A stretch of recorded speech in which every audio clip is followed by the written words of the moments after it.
Cada um de vocês. Muito bom estarmos aqui mais uma quarta-feira e hoje nós estamos no nosso segundo estudo do livro de Apocalipse. Eu estava ouvindo aqui alguns comentários feitos aqui e eu fiz esse teste da idade biológica quando eu estava com 18 anos, né? Não tem muito tempo assim, né? E na época deu que eu tinha 18, então o corpo estava bem. Mas tem um amigo meu que com 18 deu 50 anos. O corpo dele tinha 50 anos de idade. Então, e não era tão diferente do que eu, não. Um pouquinho de postura, de gordura a mais ali. Então a gente tem que estar de olho com isso mesmo, né? Mas é muito bom a gente estar aí juntos, né, mais uma vez para estudarmos a Palavra de Deus. Hoje nós vamos fazer o segundo estudo do Apocalipse e vamos brevemente aqui recapitular o que nós aprendemos semana passada. Para quem não teve também, está por dentro aqui. O livro de Apocalipse, segundo o que nós estudamos, ele é um livro impossível, né, de entender, fechado, ou ele é um livro aberto, revelado? Isso. A palavra Apocalipse significa o quê? Revelação. É o grego revelação. E a revelação é de quem? Isso, é de Jesus Cristo. Então tem gente que fala assim, não tem que pregar o Apocalipse, tem que falar só de Jesus. É isso mesmo, tem que falar só de Jesus. Jesus está em toda a Bíblia, inclusive no Apocalipse. Tem uma visão de que Jesus só está ali, né, nos Mateus, Marcos. Não, Jesus está na Bíblia inteira. Ele que revelou a Bíblia para nós. E também aprendemos algo. Últimas duas coisas que a gente vai resumir aqui. Qual foi o dia da semana que João recebeu a visão do Apocalipse? Sábado. Isso, foi no dia do Senhor.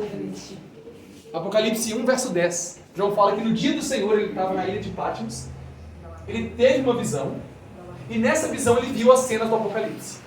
É por isso que o livro gira em torno do número 7. 7 igrejas, 7 selos, 7 trombetas, 7 Espíritos de Deus, 7 pragas, porque o sábado é o foco central. Deus está guiando o povo dele de volta para o Jardim do Éden, para estar de volta com o povo dele, cada dia, e um dia especial na semana. E aprendemos também que o Apocalipse fala só sobre coisas do passado, ou falava sobre coisas que aconteceram ao longo de toda a história?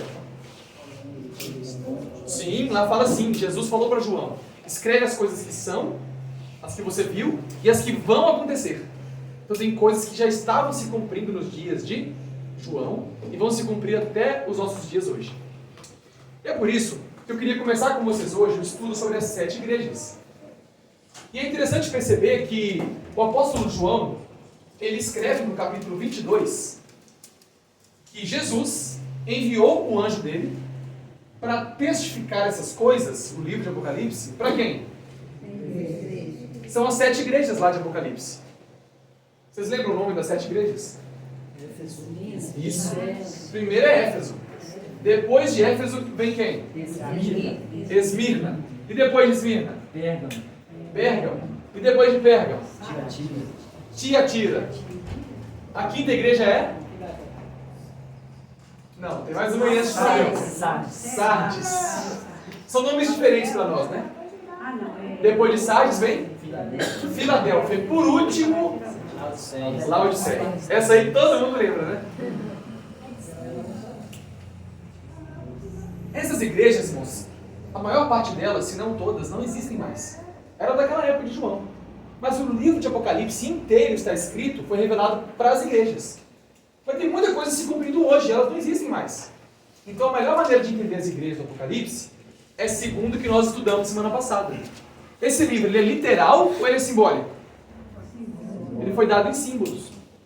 Deus revelou símbolos. Então essas igrejas são símbolos, elas são símbolos da história do povo de Deus. A primeira igreja lá na época de João e a sétima lá perto da volta de Jesus. Por isso que é o 7, né? Sempre perto da plenitude, da perfeição da volta de Jesus. Do sábado eterno com ele. Então, essas são as igrejas. E qual é a primeira igreja que nós vamos estudar hoje? Abra sua Bíblia em Apocalipse, capítulo 2.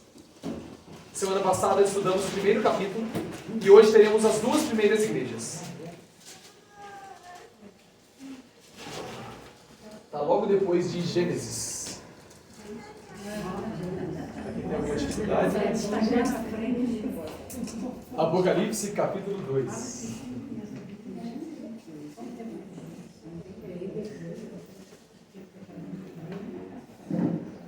O último livro livro da Bíblia, o segundo capítulo de Apocalipse. A primeira carta para Éfeso, que representa, é um símbolo da primeira parte da história da igreja. Brevemente, vamos fazer uma oração antes de ler. Pai do céu, pedimos que, neste momento, o Senhor nos ajude a entender a tua palavra. Em nome de Jesus. Amém.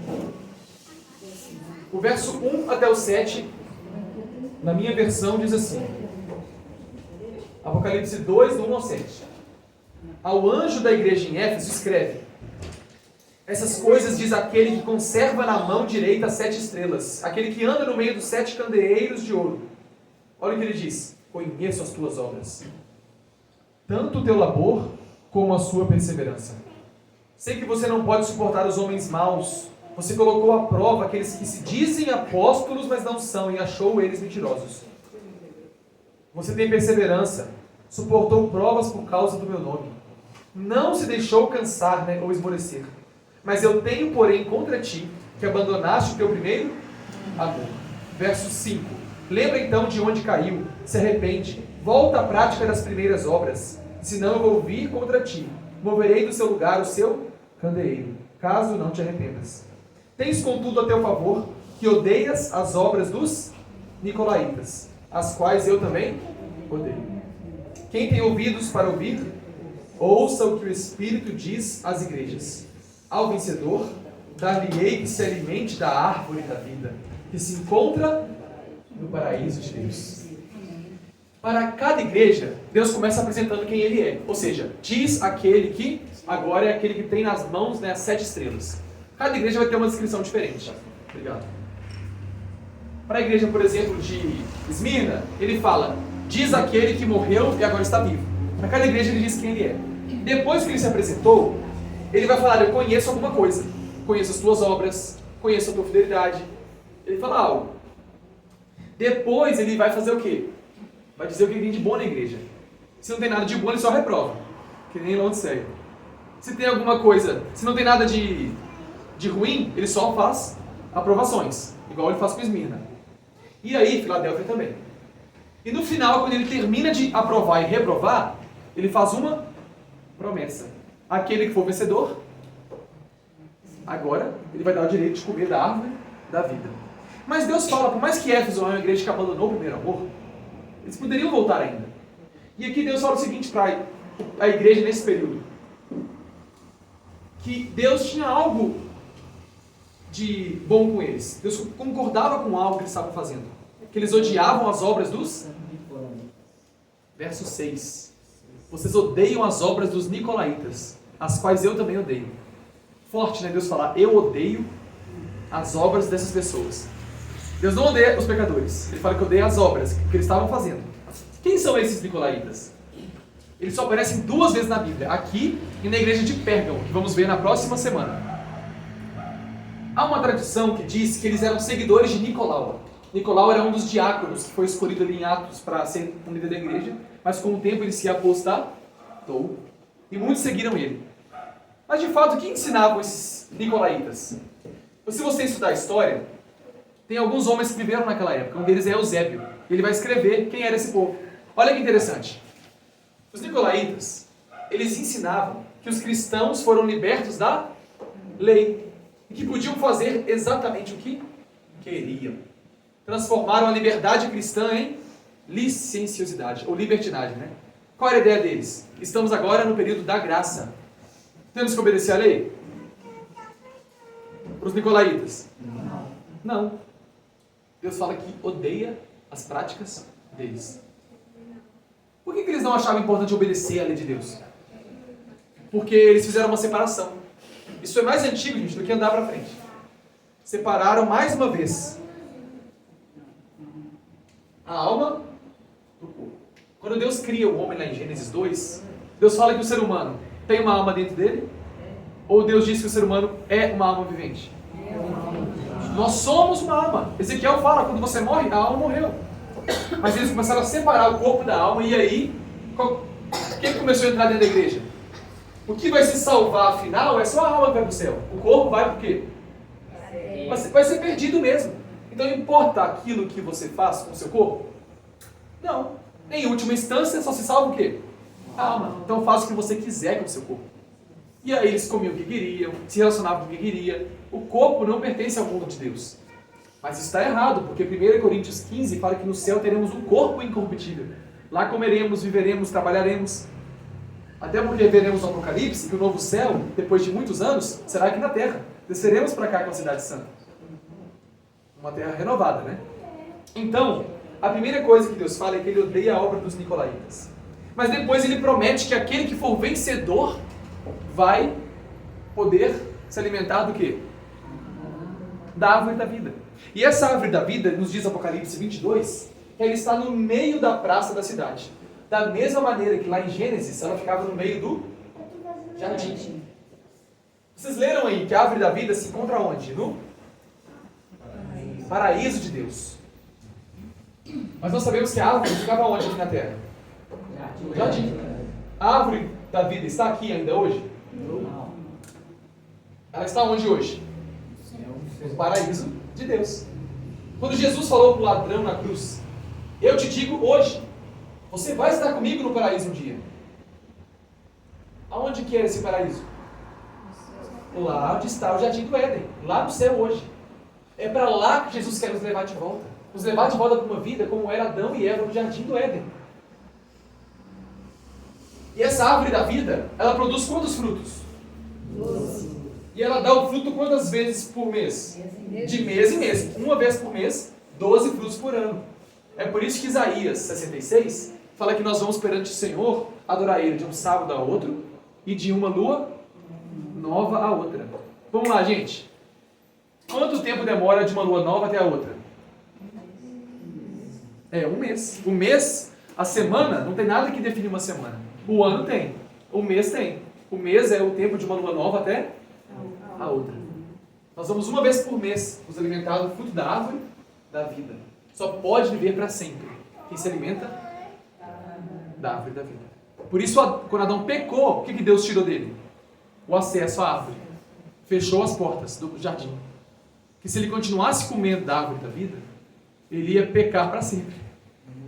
Deus primeiro tira o pecado de nós para depois nos reestabelecer de novo no jardim. Só que tem algo interessante. Como é que eu faço para entrar por essa porta da qual Adão foi expulso um dia?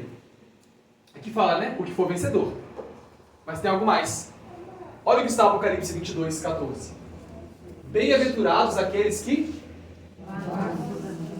guardam os mandamentos, para que tenham direito à árvore da vida e possam entrar na cidade pelas portas. Tem Bíblia que está assim, bem-aventurados que lavam suas vestes. Não está errado isso, mas a tradução está errada. Nesse texto aqui de Apocalipse 22, 14, a melhor tradução é Almeida Corrigida Fiel, que diz, guarda os mandamentos. Se a sua é Almeida Revista, nem precisa conferir que está errado, igual a minha. Mas depois você pode pôr na internet, King James ou Almeida Corrigida. É a melhor tradução de Apocalipse 22. Alguém aqui usa Almeida Corrigida Fiel? Vocês nem sabem o que eu estou falando. Almeida Corrigida Fiel. A mais usada no Brasil hoje é a Almeida Revista. E essa Almeida Revista, nesse versículo, ela traduz o grego de maneira errada. Eu não estou vendo nenhuma Bíblia aqui que parece ser. A minha é igual você falou aí, ó.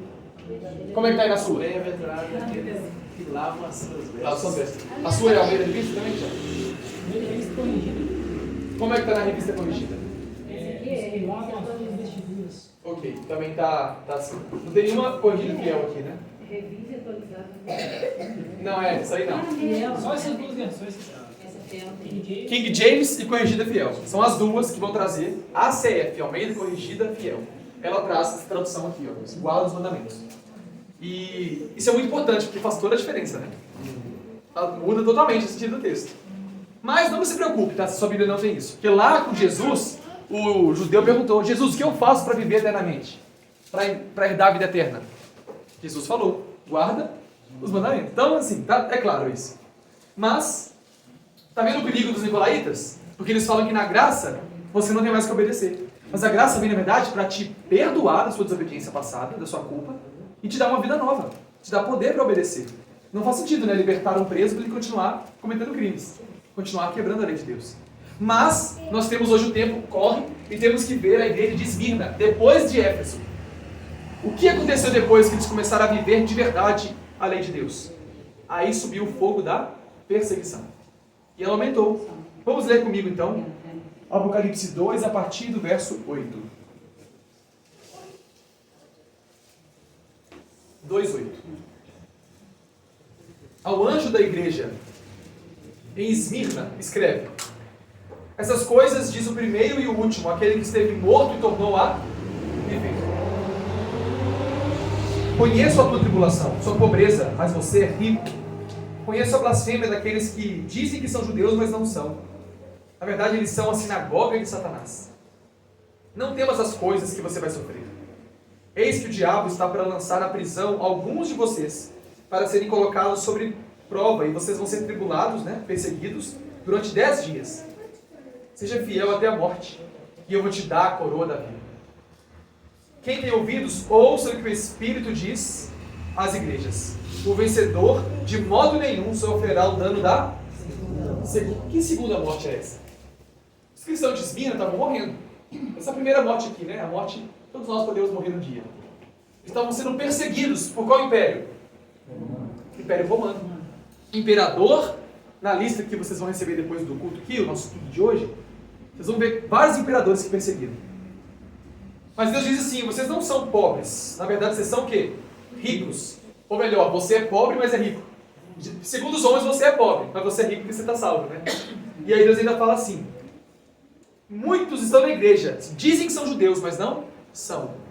Na verdade, eles são sinagoga de Satanás. Olha que feio, que triste isso. Dentro da igreja, mas são a sinagoga, ou seja, a igreja de Satanás. Quem são esses judeus aí? A Bíblia fala que os verdadeiros judeus não são aqueles lá de Israel, circuncidados, Paulo fala, judeu mesmo é aquele que é interiormente. Circuncisão do coração, nova criatura. Nem todos os de Israel são de fato o quê? O que faz alguém israelita? Paulo explica, 1 Coríntios. A circuncisão não faz de ninguém israelita. Ser incircunciso também não. O que vale? A observância dos mandamentos de Deus. Esses são judeus, tá bom? Na nova aliança, nós somos judeus. No Apocalipse fala várias vezes dos judeus. A gente pensa assim, que tem judeus? Hoje esse povo nem é mais o povo escolhido. E na nova aliança, o Israel de Deus, que Paulo fala em Romanos, todo Israel será salvo. São aqueles que têm a lei de Deus no coração. E aí, quando você observa, essa igreja ia ser perseguida por quantos dias mesmo? 10. Versículo 10 aí, não é? Vocês vão ter tribulação de quantos dias? 10. O livro de Apocalipse, ele é literal ou simbólico? Então, os dias são literais ou são anos? São anos. Então, 10 dias na profecia vai dar o quê? 10 anos. Nós já estudamos isso. Vamos chegar de novo no dia ano. Mas hoje eu queria ver com vocês que é impressionante quando vamos para a história. Percebemos que logo depois do começo da igreja, na época de Éfeso, quando a perseguição aumentou, depois que João já tinha morrido, o autor de Apocalipse, houve exatamente 10 anos de perseguição.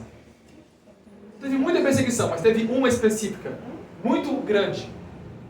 E essa perseguição foi iniciada no 4º século pelo imperador Diocleciano. Nome bom aí para quem pensa em ter filhos, Diocleciano. Olha de Dinho, O Diocleciano, em qual ano, irmãos? 303, colocou um decreto que exigia que os prédios da igreja seriam todos destruídos. Todas as cópias da Bíblia que você tem iam ser queimados. Será que nós damos valor para isso aqui? Lemos todos os dias? Eles davam a vida, porque esse livro foi queimado. E qual foi o ano que começou mesmo? E eram quantos anos de perseguição que foi profetizado? E vai terminar em que ano então? Só pode existir uma perseguição que cumpre essa profecia se ela durar exatamente 10 anos e for uma perseguição muito forte como essa. Só que ela aumenta. Fala que depois saiu um outro decreto, um edito, dizendo que deveriam morrer quantos cristãos? Todos. A lista dos cristãos era tão grande que se fizesse um feriado por ano, por dia do ano, não dava. Tantos que morriam. Mas veio um novo imperador. Vocês conhecem esse novo imperador? Constantino. E qual foi o ano que ele promulgou um decreto, um edito, encerrando a perseguição? 321 é o primeiro decreto dominical, dia 3 de março. Mas no ano 313, ele falou assim, acabou a perseguição. que começou em 310 anos. Então você vê que a igreja está se cumprindo a história, né? Éfeso, nos dias de Cristo, a igreja estava fervorosa, começou a abandonar o primeiro amor, mas ainda eram contra aqueles que diziam que a lei foi abolida. Mas aí chega na próxima fase da igreja, Esmirna, a perseguição aumenta. 10 anos de perseguição. Mas a igreja tinha que temer a perseguição? Eles têm que temer perder a vida eterna. Jesus fala, né? Não temam aqueles que podem matar o corpo, e sim aquele, que é Deus, que pode destruir a sua existência. É uma linguagem muito forte, mas esses cristãos de Esmirna sabiam que eles não tinham que temer a primeira morte. Qual é a morte que eles tinham que temer? É por isso que Jesus fala, aquele que for vencedor não vai passar pela segunda morte. Vamos encerrar o estudo de hoje, então, aprendendo o que é a segunda morte. Olha, irmãos, aqui então nós vimos que Éfeso é a primeira parte da história da igreja. E depois vem a igreja de Esmirna, que a partir do ano 100 foi só perseguição, aumentando cada vez mais, até que no ano 313 termina aqueles 10 últimos anos. A igreja de Pérgamo, veremos na próxima semana, não era perseguida mais. Mas infelizmente, ela se afastou dos caminhos de Deus. E agora, vemos que Cristo venceu a morte. Por isso que ele fala, você não deve temer a morte. Jesus, de acordo com Apocalipse 1:18, ele tem as chaves do quê? Morte e inferno. Quando fala inferno, o que vem na nossa mente? O que você imagina? Alguns falaram sepultura. Um lago de fogo. Um lago de fogo queimando. Bom, um lugar cheio de lava ou lava? Lava de fogo? Às vezes os dois, né? Sepultura, um lugar onde a pessoa está descansando. Olha, a palavra traduzida como inferno aqui, qual das duas vocês acham que é? A de baixo. A de baixo? A de cima? Quem acha que é de baixo? Quem acha que é de baixo tá errado. Essa palavra aqui, Ena, significa lago de fogo, do grego. Mas quando fala aqui que Jesus tem as chaves da morte e do inferno, usa a palavra Hades. Hades. Significa inferno. Isso em português. Mas lá no grego não é inferno. A gente lê inferno na Bíblia e já pensa que Jesus tem as chaves lá do lugar que está pegando fogo. Hades, na verdade, na Bíblia, significa sepultura.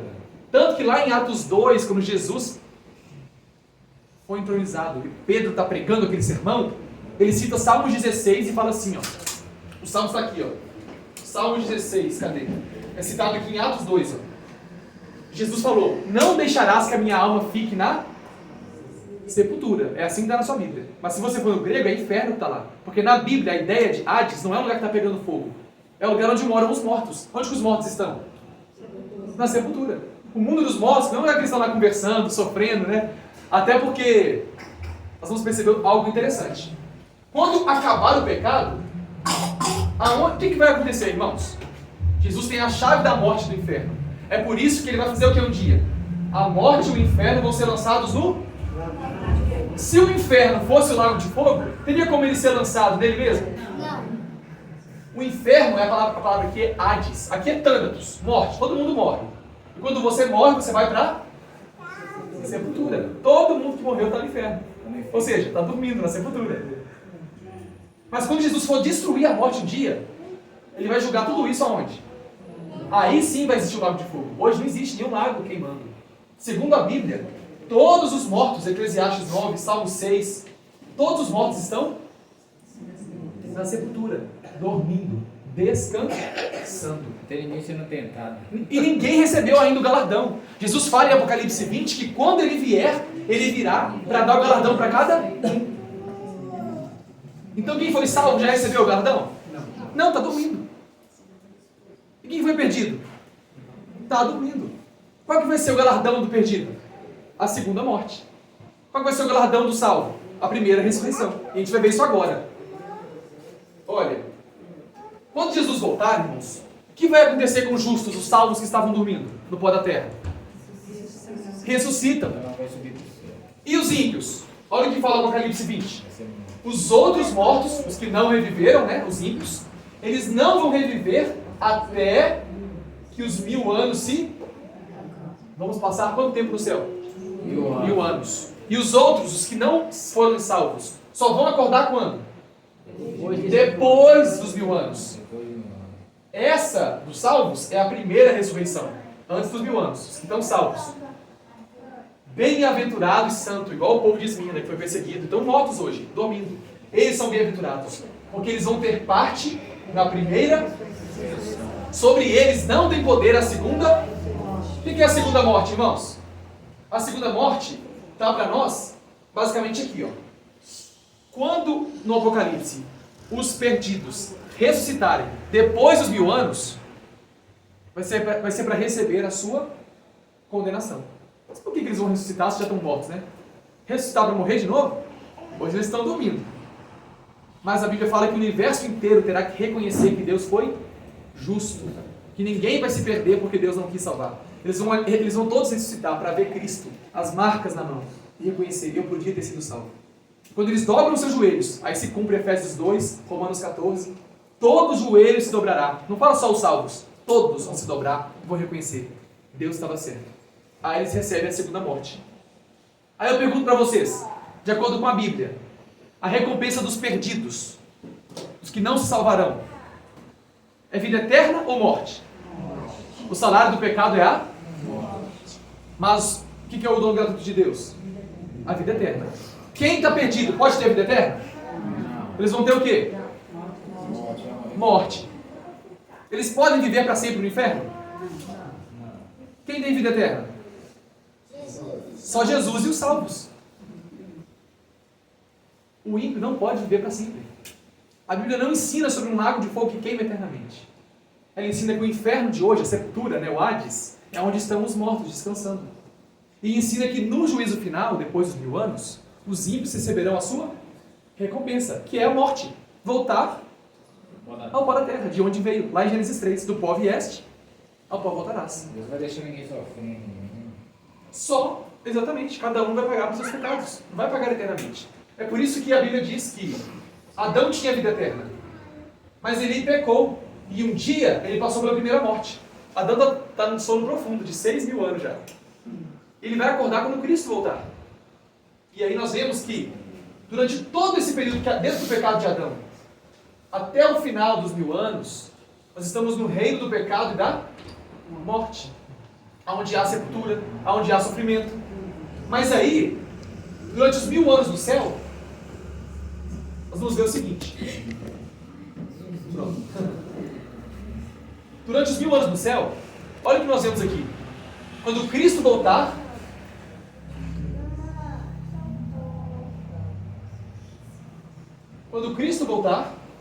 nós temos a primeira ressurreição, de 1 Tessalonicenses 4, os salvos. E os perdidos? Lá em Apocalipse 20, a segunda ressurreição, eles vão receber. Aí os justos voltam de novo a ter vida eterna. E os ímpios? Tem vida eterna? Não. Morte. O salário do pecado é a morte, não é vida eterna em algum lugar aí, sofrendo. Nenhum pai gostaria de ver seus filhos sofrendo eternamente. Até porque a vida eterna só é o presente para os salvos, não é para os ímpios. Eles não podem viver para sempre. Nem no céu, nem no inferno. Eles não têm vida eterna. Eles vão voltar à inexistência. Talvez hoje você não esteja sendo perseguido como foi a igreja de Esmirna. Mas antes de escolher os bens desse mundo aqui, escolha a vida eterna. Se tirarem a sua vida aqui, se você recebeu a vida de Cristo, não tiraram nada de você. Porque você continua tendo a vida eterna, mesmo que descansando na sepultura. O que você tem que temer não é perder a vida, é perder a vida eterna, a salvação. Tem um texto, na verdade tem uma palavra, vocês vão lembrar muito bem disso, né? Um episódio, acho que uma fala do Chaves, que ele fala, é melhor morrer do que perder a vida. Nesse contexto isso faz sentido. Os cristãos de Esmirna morreram, mas eles não vão passar pela segunda morte, eles têm a vida eterna. E isso é algo muito importante, escolha isso. João 5:29 fala isso. Uns vão ressuscitar na ressurreição da vida, volta de Jesus, e outros na ressurreição do juízo, que é depois dos 1000 anos. Você pode escolher. Está nas nossas mãos. E por isso que eu coloquei para vocês aqui o último texto de hoje. É esse texto aqui, ó, de Malaquias capítulo 4. Aqui está Apocalipse, mas é Malaquias 4. Olha o que Deus diz. Aquele dia vem ardendo como fornalha. Todos os soberbos, aqueles que cometem impiedade, serão como o quê? A palha. O que acontece com a palha numa fornalha? Ela é queimada. O dia que está para vir, os abrasará, como brasa. Diz o Senhor dos Exércitos. De sorte que não deixará o quê? Nem raiz. Vai sobrar alguma coisa? Não vai ter pessoas sofrendo durante toda a eternidade. O pecado e a morte nunca mais vão existir.